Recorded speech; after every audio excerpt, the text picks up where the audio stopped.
আসসালামু আলাইকুম। Welcome to SM soft coder. আজকের টিউটোরিয়ালে যে বিষয়টি নিয়ে আলোচনা করব তা হলো সিএসএস আপনি কয়টা ওয়েতে আপনি ইউজ করতে পারবেন। আপনি সিএসএস কে টোটাল ৩ টা ওয়েতে আপনি ইউজ করতে পারবেন। নাম্বার 1 হচ্ছে external CSS, number 2 internal CSS, number 3 হচ্ছে ইনলাইন সিএসএস। এখন external CSS, internal, inline CSS কিভাবে ইউজ করে সেটা প্র্যাকটিক্যালি দেখব। ওকে, আমি একটা ফাইল ক্রিয়েট করি। রাইট বাটন ক্লিক করে জাস্ট টেক্সট ডকুমেন্ট, জাস্ট নাম দিলাম হচ্ছে ইন্ডেক্স ইন্ডেক্স 2 দিলাম। যে কোনো নাম দিলে চলবে, নো প্রবলেম। HTML। ওকে, এটা ওপেন করলাম। Right button, edit with notepad plus plus open করলাম। HTML এর যে বেসিক ট্যাগগুলো নিয়ে আসি।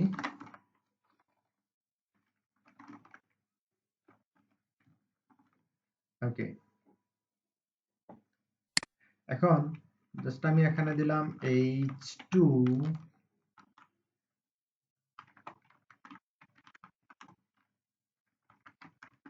adding to, জাস্ট এটা দিলাম।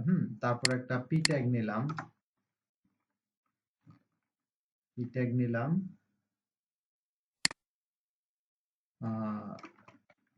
This is a paragraph। Okay, control দিয়ে সেভ করলাম। এখন আমি দেখি, জাস্ট এই যে ইন্ডেক্স 2 এই ফাইলে ডাবল ক্লিক করলাম, করার পরে এটা আসলো। এখন আমরা প্রথমে আমি যেটা ইউজ করব ইনলাইন সিএসএস। যে ইনলাইন সিএসএস কিভাবে ইউজ করে। ইনলাইন সিএসএস হচ্ছে এইচটিএমএল ট্যাগের মধ্যে যে সিএসএস ইউজ করবেন সেটাকে বলা হচ্ছে ইনলাইন সিএসএস। লাইক জাস্ট আমি দিলাম স্টাইল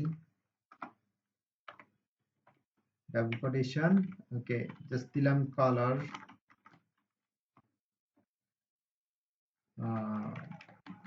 গ্রিন, একটা ব্যাকগ্রাউন্ড কালার দেই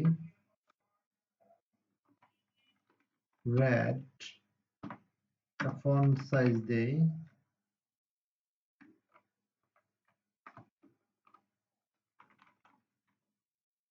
ফন্ট সাইজ। ওকে, ফন্ট সাইজ দিলাম লাইক 50 px। ওকে, এখন এটাতে কি দেব? আচ্ছা, এটা তো সেম, এটা দিয়ে দিই। একটা দেখালেই হলো। জাস্ট যতই HTML ট্যাগ হোক না কেন, এর মধ্যে লাইক দিলাম হচ্ছে রেড, এটা ব্যাকগ্রাউন্ড দিয়ে দিলাম হচ্ছে গ্রিন,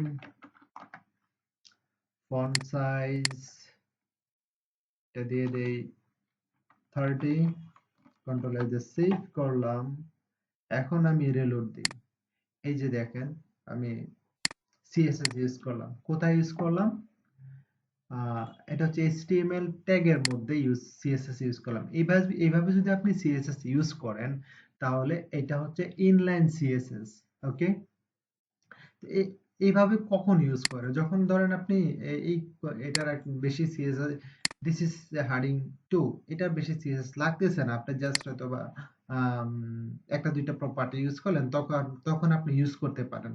বাট এখানে ইউজ করার দরকারে নাই, ইনলাইন সিএসএস ইউজ করার দরকার নাই। ঠিক আছে, এরপরে আসেন।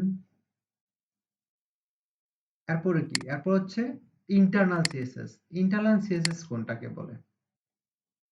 ইন্টারনাল সিএসএস এই যে দুই হেড শুরু এবং ক্লোজ, এর মাঝখানে জাস্ট লিখলাম হচ্ছে স্টাইল স্টাইল ট্যাগ ওপেন করলাম এবং ক্লোজ করলাম। জাস্ট এখানে আপনি আহ, এই যে H2, আমি এগুলো মুছে দেই। আচ্ছা থাক, এখন H2 কল করে নিলাম। তারপর হচ্ছে এক লাইনও লিখতে পারবেন, নো প্রবলেম। এক লাইনেই লিখি। H2 এরপর হচ্ছে P। জাস্ট আমি এগুলোকে কাট করে নিয়ে নেই।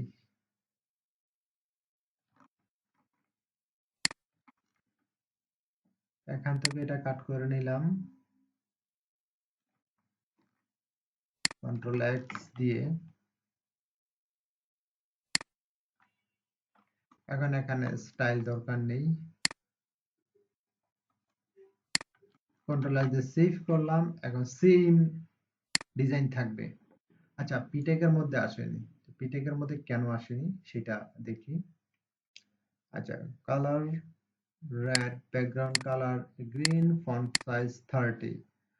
আচ্ছা, এই যে এখানে যেই এটা থাকবে এটা দেওয়া যাবে না। কন্ট্রোল এস দিয়ে সেভ করলাম, রিলোড দেই। এই যে দেখেন সেম রেজাল্ট আসছে। এখন আপনি এখানে অন্য কালার দিই, এটাতে ব্যাকগ্রাউন্ড কালার দিলাম লাইক ব্ল্যাক, একটু চেঞ্জ করে দিই, দেখেন চেঞ্জ হবে। এই যে দেখেন ব্ল্যাক। ওকে, তাহলে আমরা বুঝলাম যে এই যে এটা হলো ইন্টারনাল সিএসএস যেটা করলাম আমি, এটা হচ্ছে ইন্টারনাল সিএসএস। এই যে হেডের মধ্যে স্টাইল ট্যাগের ভিতরে আমরা এই যে এই সিলেক্টর গুলোকে কল করে H2 P, তারপর এভাবে কল করে থার্ড ব্র্যাকেট দিয়ে এর মধ্যে আমরা প্রপার্টি সিএসএস প্রপার্টিজ এবং ভ্যালু দিলাম। সিএসএস এর এটা হলো প্রপার্টি আর এটা হলো ভ্যালু। ব্যাকগ্রাউন্ড কালার হচ্ছে প্রপার্টি আর হচ্ছে এটা হচ্ছে ভ্যালু। ঠিক আছে, ওকে। এরপরে আসি এক্সটার্নাল সিএসএস কোনটাকে বলে। এক্সটার্নাল সিএসএস হচ্ছে লাইক আমি এখানে একটা ফাইল ক্রিয়েট করি, রাইট বাটন ক্লিক করে নিউতে গিয়ে জাস্ট টেক্সট ডকুমেন্ট, জাস্ট নাম দিলাম style ডট সিএসএস। সিএসএস স্টাইলের জায়গায় আপনি যে কোনো নাম দিতে পারেন, ঠিক আছে। বাট যেহেতু এটা সিএসএস দিয়ে কি করো, স্টাইল করায়, ওই কাজের সাথে নাম মিলিয়ে দিবেন, ঠিক আছে। তো স্টাইলের জায়গায় আপনি যে কোনো নাম দিতেন, no problem. But dot CSS দিতে হবে। ডট সিএসএস হচ্ছে এক্সটেনশন। ওকে, এখন আমি জাস্ট এই ফাইলটা, আচ্ছা এটা ওপেন করে রাইট বাটন ক্লিক করে edit with note plus plus open করলাম। এখন আমি জাস্ট এগুলো কপি কাট করে নিয়ে আসি, কাট করে আমি জাস্ট এখানে দিয়ে দিলাম। ওকে, এখন এটা এখানে এভাবে থাকলেও সমস্যা নেই, না থাকলেও কোনো সমস্যা নেই। কন্ট্রোল এস দিয়ে সেভ করে নিলাম। এখন কি হবে? হবে না। এই যে দেখেন, কারণ হচ্ছে আমি এই যে স্টাইল এবং স্টাইল ফাইলের সাথে এবং ফাইল এবং ইন্ডেক্স ফাইলের সাথে আমি কি করি, লিংক করি নাই, লিংক করি নাই। তো কিভাবে লিংক করতে হবে? জাস্ট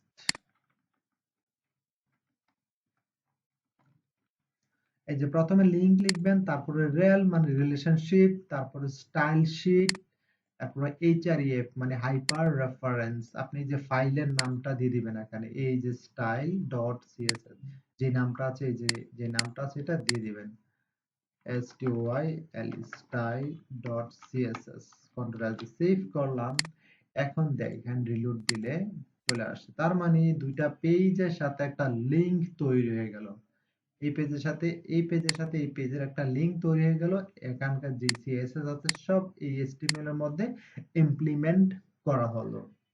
ওকে, এইটা হলো এক্সটার্নাল সিএসএস। তো প্রফেশনাল ভাবে কাজ করা হয় এক্সটার্নাল সিএসএস দিয়ে। কারণ হচ্ছে আপনি যত সিএসএস লিখবেন এই এর মধ্যে লিখবেন, হ্যাঁ, আর যত HTML আছে এর মধ্যে লিখবেন। তো এটা হলো প্রফেশনাল।